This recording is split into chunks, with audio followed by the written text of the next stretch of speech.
오늘 우리가 함께 살펴볼 출애굽기 2장의 말씀은 이스라엘 백성들이 가장 어렵고 가장 어두운 시대를 배경으로 삼고 있습니다.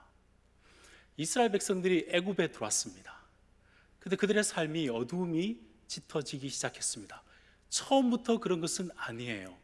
창세기의 50장 26절 말씀부터 출애굽기 1장 1절의 말씀 사이에는 400년의 기간이 있습니다. 처음에 이스라엘 백성들이, 야곱의 자손들이 애굽 땅에 들어왔을 때 하나님께서 생육하고 번성하는 복을 주셨습니다. 하나님께서 아브라함에게 약속하신 그 언약이 이루어져서 그 자손이 민족을 이루게 되었습니다. 근데 거기에 문제가 하나가 생기기 시작합니다. 요셉, 여러분 잘 아시죠? 애굽 땅에 큰 흉년에서 구원해 주었던 그 요셉을 모르는 한 왕이 등극하게 되었습니다. 그 왕의 이름이 바로였는데요, 그 왕이 보기에는 이스라엘 백성들의 번성이 위협으로 느껴졌습니다. 그때부터 이스라엘 백성들의 삶은 압제와 고난과 신앙생활하기가 굉장히 힘든 지경으로 내려가기 시작했습니다. 우리가 다 살펴보지는 않겠지만 1장의 말씀을 보시면 바로는 처음에 고된 일을 이스라엘 백성들에게 줘서 번성을 막으려고 했습니다. 실패했습니다. 일이 어려워도 그 민족은 강성하게 자라갔습니다. 그 다음에 바로는 아주 교활한 방식을 선택했습니다. 히브리 38을 불러다가 아들을 낳으면 그 자리에서 죽이라고 한 거예요. 히브리 38은 왕의 명령보다 하나님을 더 두려워했던 사람입니다. 그래서 거절했습니다. 그제서 이 바로는 아주 급기야 굉장히 공개적으로, 그리고 또한 굉장히 잔혹한 그런 선택을 하나 하게 됩니다.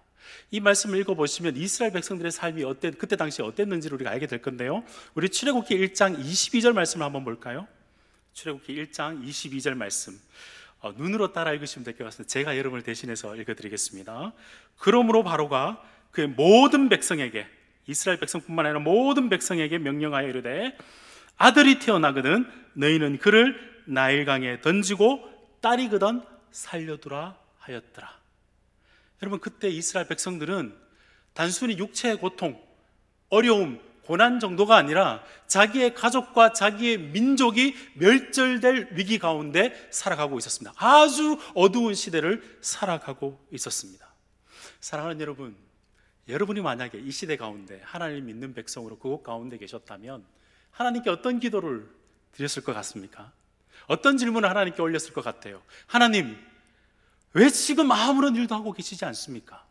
창세기 12장 15장을 보시면 과거에 우리 아브라함에게 해주셨던 약속, 민족을 이루고 땅을 주시겠다는 약속과 이방 땅에서 돌아오게 하겠다는 하나님의 약속을 우리에게 주셨는데, 약속이요? 약속은커녕 지금 그 약속이 유명무실할 뿐만 아니라 우리가 다 죽게 되었습니다. 하나님, 지금은 뭘 하고 계시는 건가요? 하나님 너무 무기력한 거 아닌가요? 아마 이스라엘 백성들은 하나님께 그런 기도를 올려드렸을 겁니다. 사랑하는 여러분, 갑자기 너무 심각하게 바라보시는데, 사랑하는 여러분, 저는 이 이스라엘 백성들을 비난하고 싶은 생각이 전혀 없습니다. 왜냐하면 저도 하나님께 이런 기도를 너무 많이 했거든요. 하나님, 지금 뭐 하고 계십니까? 이렇게 어려운데, 우리 성도들이 이렇게 어려워하는데 하나님 지금은 뭐 하고 계십니까? 라는 기도를 저는 인생 가운데 너무너무 많이 했던 것 같아요. 태어난 가정이 그렇게 유복한 가정도 아니었고, 지난주에 우리 아들을 보니까 수능 결과가 나왔는데 너무너무 실망이 되고, 네, 실망스러운 일들이 너무너무 많더라고요. 낙심되는 일들이 너무나 많습니다. 물론 우리 아내가 저와 결혼해 주시고 지금까지 이렇게 같이 살아야 주시는 것만 해도 너무너무 감사하지만, 그런 삶을 보면 행복은 띄엄띄엄 점선처럼 오고 낭망은 쭉 실선처럼 일생이 낭망일 때가 참 많은 것 같아요. 2주 전에 우리 신학교에 네팔에서 온 신학생이 공부하다가 그만 하나님께서 불러가셨어요. 제 마음속에 처음으로 나온 그 마음이 뭔 줄 아세요? 하나님, 왜요? 멀리서 와서 복음 배워서 그 나라 돌아가서 하나님 나라를 확장시키겠다는데 하나님 왜 이렇습니까? 하나님 지금 일하고 계셔요? 그런 질문이 입은 막았지만 마음속에서 올라왔습니다. 우리가 살아가면서 하나님이 아무런 일도 하고 계시지 않는 것처럼 느낄 때, 그때 하나님은 정말 아무런 일도 하고 있지 않으실까요? 오늘 우리가 살펴보는 출애굽기 2장의 말씀은 이 어두운 시대 가운데 이스라엘 백성들에게 미리 결론부터 말씀드리자면 하나님께서 왕성하게 일하시는 모습을 세 개의 장면의 그림과 하나의 해설하는 장면으로 우리에게 보여주고 계십니다. 이스라엘 백성들이 하나님 무엇하고 계십니까? 라고 이야기하고 있을 바로 그때 하나님께서 일하시는 모습을 우리에게 출애굽기 2장의 모습을 통해서 보여주고 계십니다. 하나님이 멀리 계시고 하나님이 아무런 일도 하고 있지 않다고 느끼는 그때 하나님은 이스라엘 백성들을 위해서, 그리고 지금도 하나님은 우리에게 어떻게 일하고 계실까요? 우리 본문 세계로 한번 들어가 보시면 좋겠습니다. 미리 말씀드리지만 저는 출애굽기 2장을 다 살펴볼 예정입니다. 학교에서 신학생들을 가르치는데 성경을 열심히 보라고 하는데 아마 여러분에게 설교하면서도 성경 2장을 전체 다 읽을 겁니다. 물론 1절에서부터 10절까지를 읽었으니까 2절에서 1절에서부터 10절까지의 말씀 우리 먼저 한번 살펴보기를 원합니다. 1절에서 10절까지의 말씀은 여러분 우리가 너무 잘 아는 이야기죠. 모세의 탄생 이야기입니다. 그런데 그 시대 가운데 이 말씀을 시작할 때 우리는 여기에서 여인이 요게벳이라는 것을 출애굽기 6장에 가면 알게 됩니다. 그런데 의도적으로 오늘 성경 말씀을 읽어보시면 한 레위 사람이, 한 여인이 한 아들을 임신한 이름으로 그 이름을 이야기하고 있지 않아요.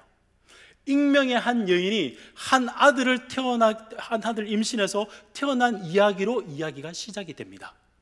여러분 그때 배경 속에서 바로가 어떤 명령을 내렸죠? 나일강에 버리라 라고 이야기했지만 이 여인은 아들을 나일강에 내다버리지 않았습니다. 길렀습니다. 3개월이 지나서 소리가 나니까 더 이상 기를 수가 없는 상황에서 나일강에 내다버렸을까요? 아닙니다. 오늘 본문 말씀을 보면 이 여인이 독특한 행동을 합니다. 뭐죠? 갈대 상자를 만듭니다. 그리고 거기에 역청을 칠하고 나무 진을 바릅니다. 뭘 하고 있는 거죠? 방수를 하고 있는 겁니다. 이 여인이 지금 만들었던 갈대 상자, 여기서 상자라는 단어는 테바라는 단어인데요, 이 단어는 창세기 6장에서 노아가 뭘 만들었죠? 방주, 똑같은 이야기입니다. 지금 어떤 일이 벌어지고 있습니까?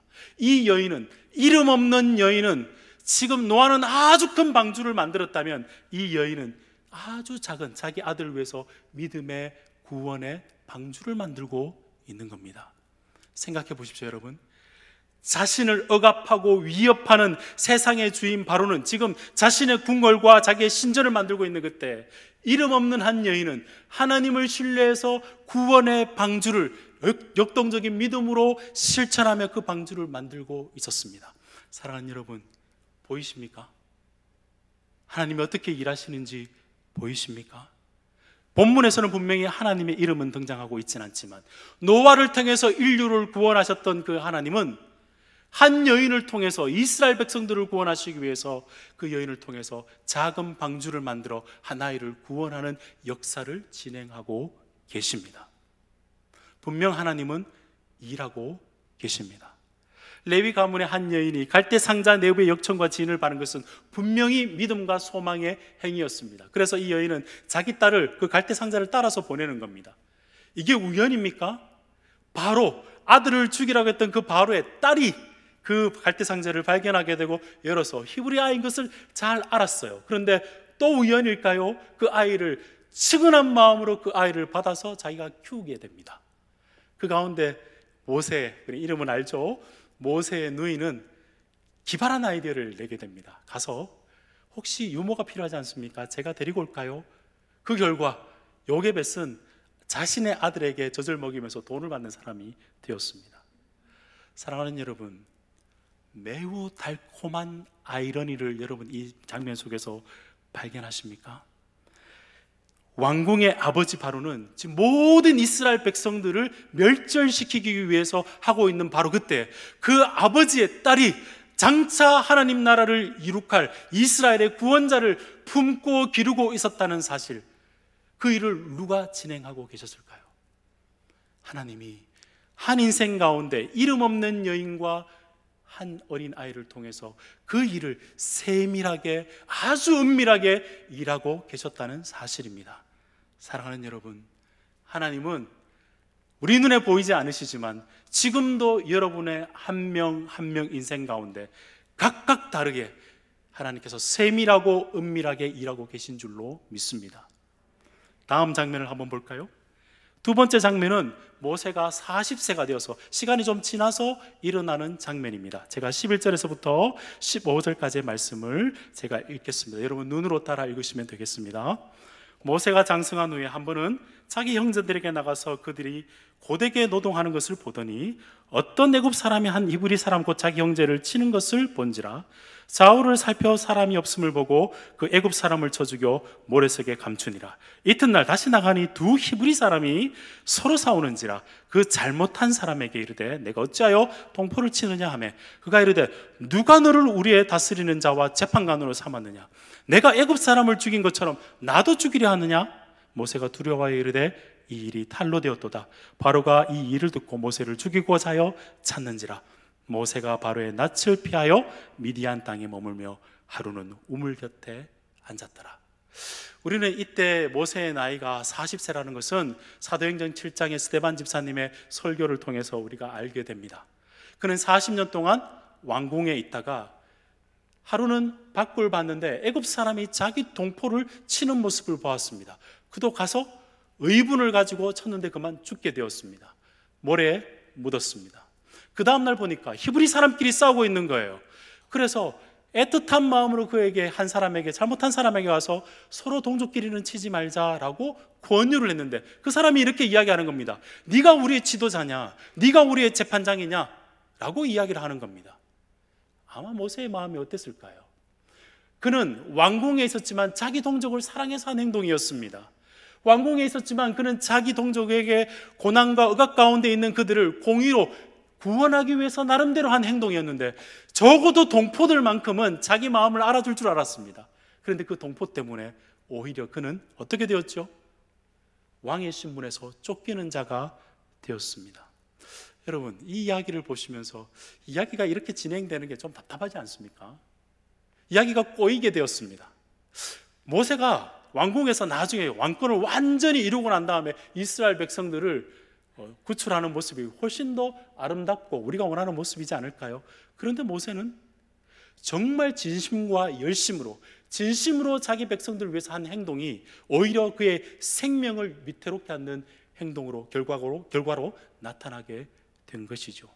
아마 모세는 실패했다라고 생각했을지도 모르겠습니다. 좌절했을지도 모르겠습니다. 그런데 여러분, 모세의 실패와 좌절이 하나님의 실패와 하나님의 좌절은 아니었습니다. 물론 모세가 살인을 냈습니다.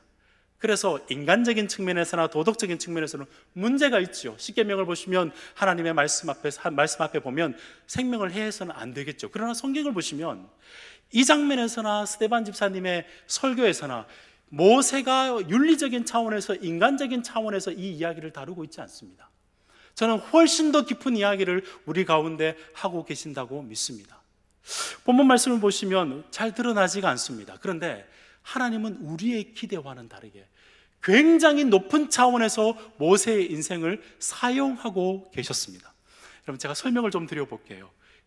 모세의 인생과 이스라엘 백성의 전체 구원의 이야기들을 같이 이렇게 한번 봐보십시오. 40년 동안 왕궁에 있었습니다. 애굽 사람이 죽임을 당했습니다. 40년간 광야 생활을 하게 되었죠. 이스라엘 백성들 400년 동안 애굽에서 번성했습니다. 6월절 날 애굽의 장자가 죽임을 당했습니다. 그리고 그들은 40년간 광야에서 약속의 땅을 살아가는 민족이 된 것이겠죠. 제가 왜 이런 설명을 드릴까요? 모세는 실패한 것 같이 여겨졌지만 하나님은 그 모세의 실패한 인생을 아주 높은 차원에서 그의 실패와 좌절을 재료로 삼아 하나님의 백성들을 구원하는 높은 차원의 더 위대하고 더 크신 일들을 하나님께서 행하고 계셨습니다. 여러분, 우리는 지구 위에서 삽니다. 그죠? 지구는 공전과 자전을 하고 있습니다. 우리에게는 이 지구가 도는 소리가 들리지 않고 굉장히 빠른 속도로 돌고 있습니다. 지구가 얼마나 빠르게 돌고 있냐면 적도를 기준으로 해서 봤을 때 1초에 463m씩 돌고 있습니다. 빠른 속도로 지금 움직이고 있습니다. 아무도 어지럽지 않죠? 지금 지구가 돈다는 소리가 들리십니까? 인간의 귀에는 가청범위라는 게 있습니다. 아주 소리가 작을 때도 듣지 못합니다. 굉장한 큰 소리도 우리는 듣지 못합니다. 사랑하는 하나님은 우리 가운데 세밀하게 인생 가운데 역사할 때도 있으시지만 우리가 듣지도 보지도 못하는 아주 높은 차원에서 하나님은 크고 위대하게 일하실 수 있는 하나님이신 줄로 믿습니다. 우리의 실패를 넘어서 우리의 기대와 생각을 넘어서 하나님은 지금도 역사하고 일하고 계시는 줄로 믿습니다. 우리 성경의 다음 장면을 볼까요? 저는 여러분에게 나중에 성경을 보실 때, 이야기를 보실 때 영화처럼 좀 보셨으면 좋겠다 싶어요. 영화는 열심히 보시는데 성경은 그렇게 열심히 안 보시는 분들이 계시더라고요. 그 다음 장면을 한번 보겠습니다. 자, 16절에서부터 22절까지의 말씀입니다. 미디안 제사장에게 7달이 있었더니 그들이 와서 물을 길러 구유에 채우고 그들의 아버지 양떼에게 먹이려 하는데 목자들이 와서 그들을 쫓는지라 모세가 일어나 그들을 도와 그 양떼에게 먹이니라. 그들이 그들의 아버지 르우에게 이를 때에 아버지가 이르되 너희가 오늘은 어찌하여 이같이 속히 돌아오느냐. 그들이 이르되 한 애굽 사람이 우리를 목자들의 손에서 건져내고 우리를 위하여 물을 길러 양떼에게 먹였나이다. 아버지가 딸들에게 이르되 그 사람이 어디에 있느냐. 너희가 어찌하여 그 사람을 버려두고 왔느냐. 그를 청하여 음식을 대접하라 하였더라. 모세가 그와 동거하기를 기뻐하며 그가 그의 딸 시포라를 모세에게 주었더니 그 아들을 낳음에 모세가 그의 이름을 게르솜이라 하여 이르되 내가 타국에서 나그네가 되었음이라 하였더라. 여러분, 이 말씀은 모세가 이제 도망자가 되어서 미디안이라는 광야 생활을 하는 장면을 큰 한 장면 속에 담아서 보여주고 있습니다. 사실 모세는 애굽 사람이었죠. 애굽에서 40년 동안 자랐습니다. 그래서 오늘 보시면 미디안의 딸들이 모세를 딱 보자마자 한 이야기가 애굽 사람이구나 라고 이야기를 했습니다.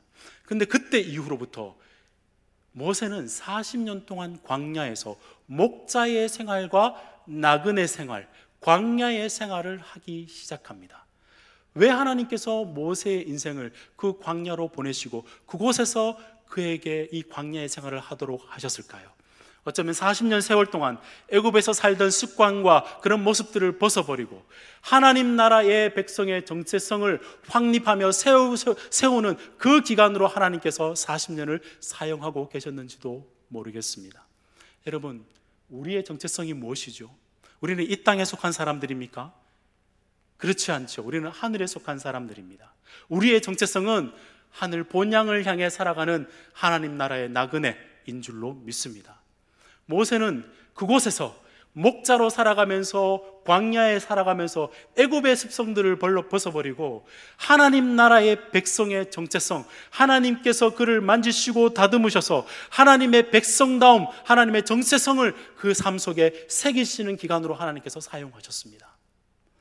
자세히 보시면 이때 모세가 나그네로 쫓기는 자로 살았지만 독특한 행동을 합니다.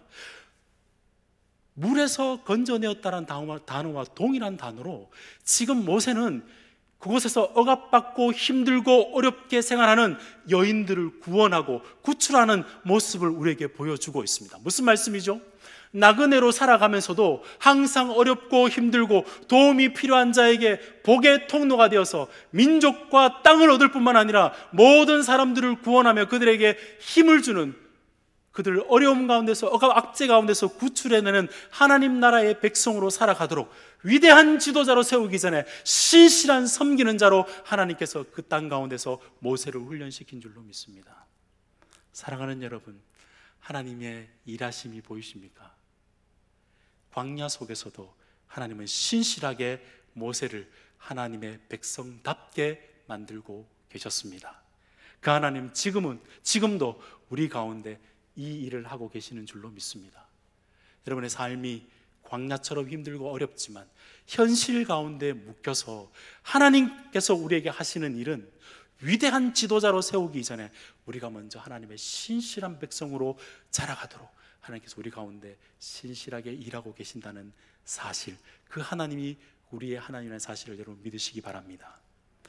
이 장의 말씀은 이렇게 그림들을 다 살펴보았는데 우리는 하나의 핵심 내용을 발견할 수 있습니다. 하나님은 비록 우리 눈에 보이시지는 않지만 앞에 이 모든 이야기 가운데 하나님의 이름이 한 번도 등장하지 않습니다. 그럼에도 불구하고 하나님은 한 이름 없는 여인에게 세밀하게 역사하셔서 구원의 역사를 이루어 가셨고, 우리의 기대를 넘어서 하나님은 위대한 하나님 나라의 크고 위대한 구원의 역사를 이루어 가셨고, 하나님은 광야에서도 하나님의 백성을 신실하게 만지시고 하나님 백성답게 만져가시는 하나님의 일하심을 우리는 살펴보았습니다. 여러분들은 이 말씀이 여러분에게 격려가 되고 도전이 되십니까?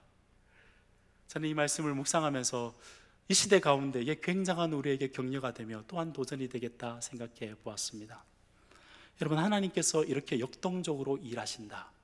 가끔 우리가 어려운 가운데 이런 신앙의 고백을 들을 때가 많습니다. 집사님이 찾아오셔가지고 너무 힘들어하지만 하나님께서 모든 것을 통치하고 계시고 주권자 되신다. 맞습니다. 그 말씀이 힘이 되기는 하는데, 하나님이 주권자이시고 모든 것을 통치하시는 하나님이라는 것은 사실 우리는 그걸 믿으면 되는데 그 다음에 굉장히 수동적인 신앙으로 나올 때가 많습니다.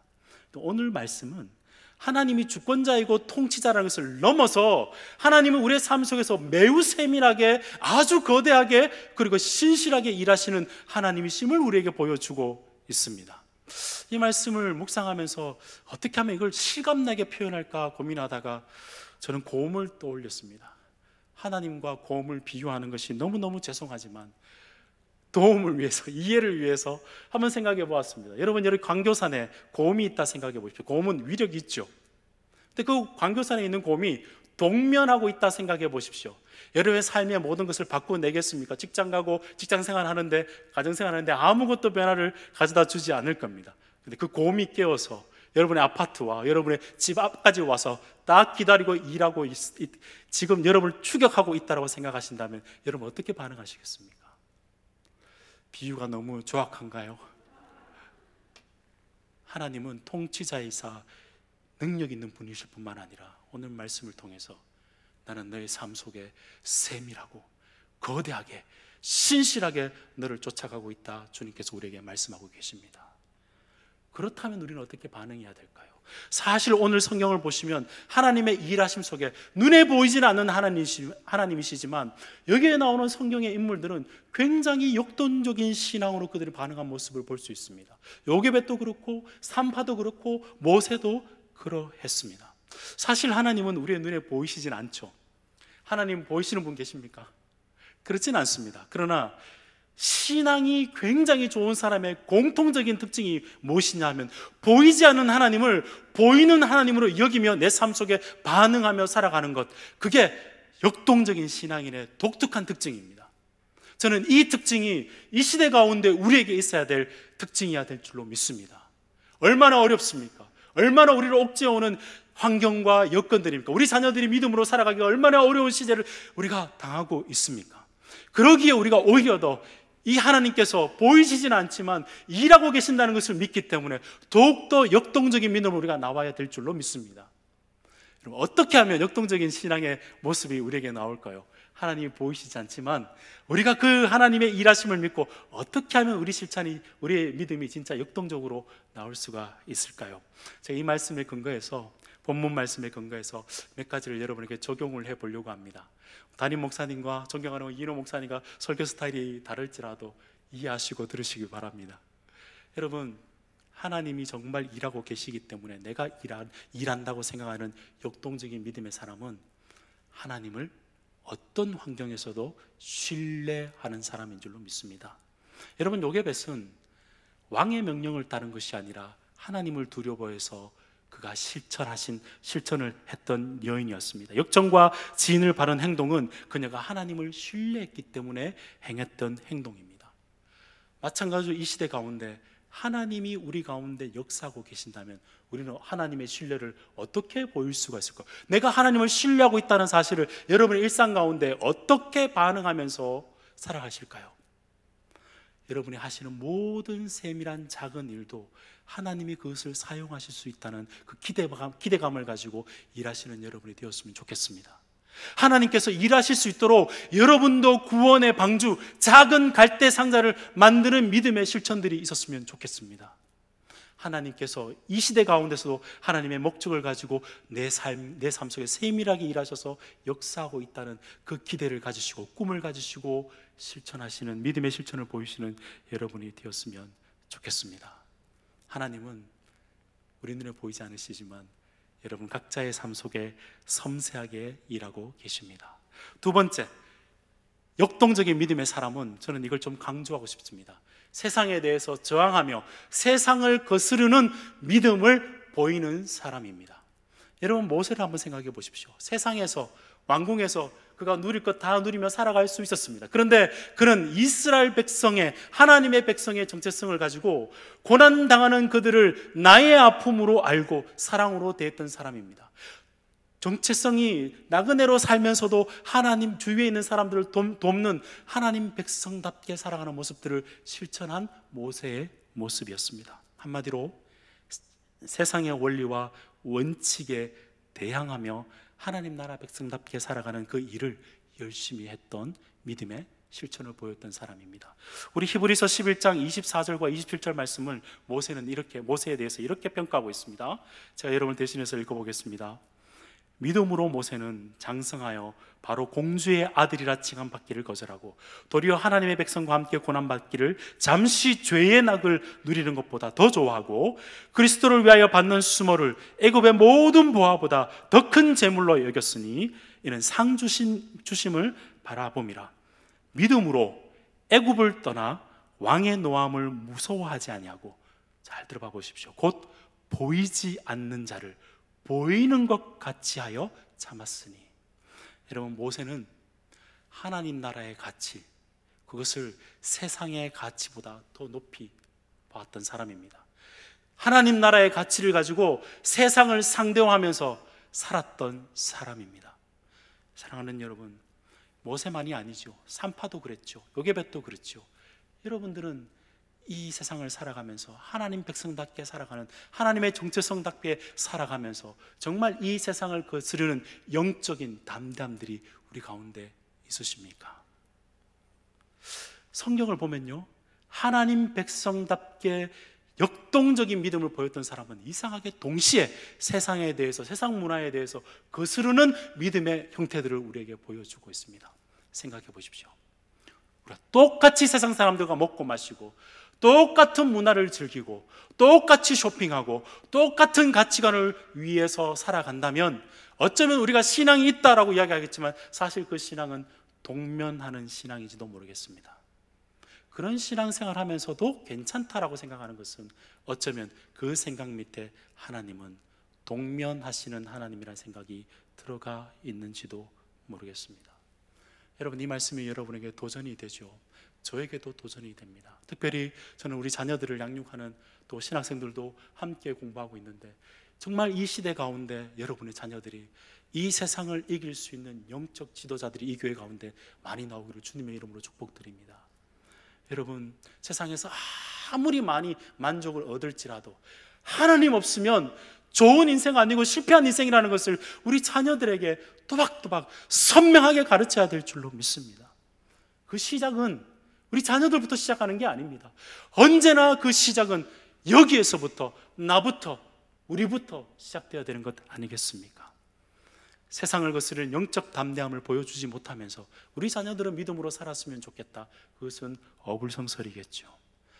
제가 어거스틴의 말을 대신해서 여러분에게 말씀을 전해드리겠습니다. 하나님 더하기, 세상에서 내가 원하는 무엇인가를 더해서 만족을 얻는 것이 하나님만으로 만족하는 것보다 절대 크지 않다는 것을 우리의 삶을 통해서 우리 자녀들에게 보여줘야 될 줄로 믿습니다. 역동적인 신앙인은 세상을 거스리는 믿음으로 보여지기 때문입니다. 세 번째 적용입니다. 역동적인 신앙인은 인내와 기다림의 믿음의 삶을 살아갑니다. 정말 힘들어진 세대를 살아가고 우리 자녀들이 믿음으로 살아가기 힘든 세대를 살아갑니다. 인내하고 참으라, 정말 어려운 말씀이죠. 근데 여러분, 우리는 교회도 있고 아름다운 교회도 있고 성경도 있고 지도자들도 있습니다. 이스라엘 백성들은 그때 가운데 그 모든 것이 없었어요. 그런데 그들이 한 가지 확실하게 붙드는 것이 있었습니다. 그건 하나님의 언약의 약속이었습니다. 400년을 기다렸습니다. 별로 놀라지도 않으시네요. 여러분, 하나님께서 우리의 신앙이 진품이냐 가품이냐를 확인해 보실 때 하나님께서 잘 사용하시는 방법이, 가장 보편적으로 사용하시는 방법이 시간입니다. 타임 플러스 트러스트, 신뢰 플러스 타임이 진짜 그 사람의 신앙을 드러내는 방식입니다. 인내와 기다림은 옵션이 아니고 하나님의 선택사항입니다. 그 시간을 왜 그렇게 해주시는지 저는 저의 짧은 머리는 다 이해할 수 없습니다. 그 시간 속에서 하나님께서 어떻게 일하시는지 신묘막측한 하나님의 묘수를 다 알지는 못합니다. 그리고 하나님의 손길을 다 보지는 못합니다. 그러나 우리가 하나님의 손길을 보지 못할 때에도 우리는 하나님의 목적은 분명히 볼 수 있어야 될 줄로 믿습니다.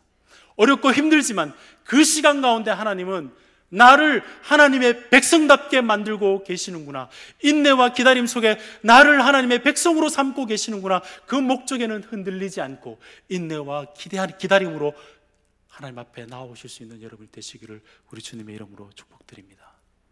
생각해보면 하나님의 시간은 항상 정시더라고요. 하나님은 약속에서 늦으신 적이 없으셨어요. 항상 정시에 오십니다. 우리가 조급해서 좀 일찍 가거나 뒤에 가서 그렇지 하나님은 정시에 오십니다. 그렇기 때문에 우리가 항상 인내하며 기다리는, 아무리 어렵더라도 인내와 기다림의 믿음을 보여줄 수 있는 여러분의 삶이 되시기를 주님의 이름으로 축복드립니다. 한 가지만 더 이야기해 볼게요. 마지막으로 역동적인 신앙인은 한번 따라해 볼까요? 기도하는 신앙입니다. 역동적인 신앙인은 기도하는 신앙인입니다. 여러분, 다 읽진 않았는데 제가 여러분을 대신해서 말씀 한번 읽어봐 드리겠습니다. 2장의 내용들을 보시면 세 개의 장면을 보여주시고 난 다음에 성경의 저자 모세가 이번에는 드라마를 다 보고 난 다음에 밑에 자막을 달듯이 캡션을 딱 달아줍니다. 거기에 드디어 하나님의 이름이 등장합니다. 우리 23절과 24절, 25절 말씀을 제가 여러분을 대신해서 읽어보겠습니다. 여러 해 후에 애굽 왕은 죽었고 이스라엘 자손은 고된 노동으로 말미암아 탄식하며 부르짖으니 그 고된 노동으로 말미암아 부르짖는 소리가 하나님께 상달된지라. 자, 지금부터 누가 주인이신지 한번 봐보세요. 하나님이 그들의 고통을 들으시고 하나님이 아브라함과 이삭과 야곱에게 세운 그의 언약을 기억하사 하나님이 이스라엘 자손을 돌보셨고 하나님이 그들을 기억하셨더라. 여러분, 기도하는 것 너무 식상하시죠? 그러나 여러분 가만히 생각해 보십시오. 기가 없으신 하나님 앞에 우리가 목소리를 내어서 기도하는 것, 굉장한 실천의 믿음 아닐까요? 보이지 않는 하나님 앞에 우리가 손을 들어서 하나님 이 일을 해 주십시오라고 기도하는 것, 그건 굉장한 역동적인 믿음의 표현입니다. 하나님, 이 시대가 너무 힘듭니다. 하나님, 우리 성도들 가운데 울고 있는 성도들이 너무 많습니다. 하나님, 지금 일하여 주옵소서. 하나님, 지금 우리 가운데 역사하여 주옵소서. 이 믿음이 이 시대 가운데 우리가 드러내야 될 역동적인 믿음인 줄로 믿습니다. 여러분, 오해하지 마십시오. 하나님이 우리의 처지가 안타까워서 기도를 들어주시거나 우리의 기도를 열심히 해서 내공을 쌓아서 하나님께서 이쯤 했으니까 내가 기도를 들어줄게, 그렇게 하시는 하나님이 아니십니다. 언젠가는 하나님께서 내 기도를 들어주시겠지 싶어서 기도하는 자들이 아니고, 우리는 하나님이, 언약의 하나님이 우리를 보고 계시고 그 하나님이 기억하고 계시고 그 하나님이 돌보시고 그 하나님이 우리를 아시기 때문에 언제나 하나님 앞에 나아가서 기도할 수 있는 자인 줄로 믿습니다. 그러므로 이 시대 가운데 가장 역동적인 믿음의 사람들은 하나님 앞에 와서 어렵고 어려울수록 주님 앞에 나와서 하나님, 이 일을 해주십시오. 하나님은 언약의 하나님이시지 않습니까? 우리 교회를 위해서, 우리 자녀를 위해서, 우리 가정을 위해서 하나님 일하여 주옵소서. 그 기도를 할 수 있는 사람이 가장 역동적인 믿음의 사람인 줄로 믿습니다. 이 자리에 나와 있는 모든 우리 또 사랑의 믿음의 권속들이 이 믿음을 실천할 수 있기를 우리 주님의 이름으로 축복드립니다. 말씀을 맺으려고 합니다. 아마 이 말씀이 굉장히 길 수도 있을 것 같은데요, 여러분, 이 말씀을 듣고 난 다음에 다 좋은 이야기인데 제 마음속에는 풀리지 않은 아주 굉장히 심각한 질문이 하나 있습니다. 그렇게 생각하시는 분도 있을 수 있습니다. 정말 하나님이 일해 주시지 않으면 어떻게 됩니까? 그렇게 우리의 역동적인 신앙이 혹시 우리의 정신통일은 아닐까요? 너무 또 심각하게 생각을 하시는 것 같네요.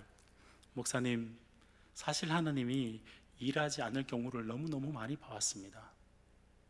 앞으로 삶을 보니까 그렇게 될 확률이 제 인간적인 생각으로 너무너무 적어 보입니다. 정말 하나님 일하실까요?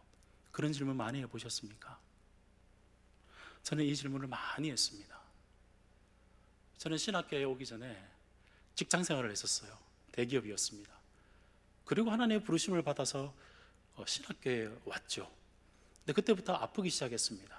일주일에 두 번, 세 번씩 투석을 하기 시작했어요. 7년을 했습니다.